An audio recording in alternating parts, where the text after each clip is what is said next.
من آغاز میکنم یه پاییز پر از مرگ. به من بفرمایید چند ساله دارین کار میکنی؟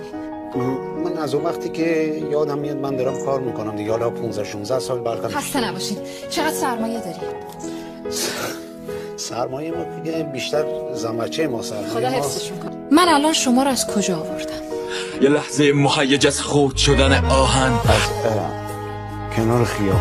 بله. شما چقدر باید کنار خیابون بیستید تا یکی شما رو ببره سر کار؟ دیگه چشام نمیشه ته که بریز اشک.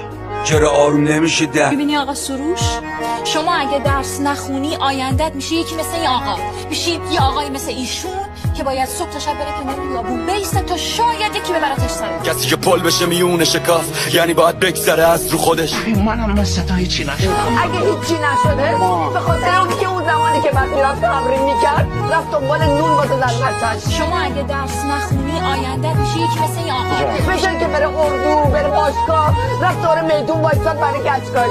یه قهرمان واقعی نمیشوی. من نمیذارم کوچیکش کنی بهش.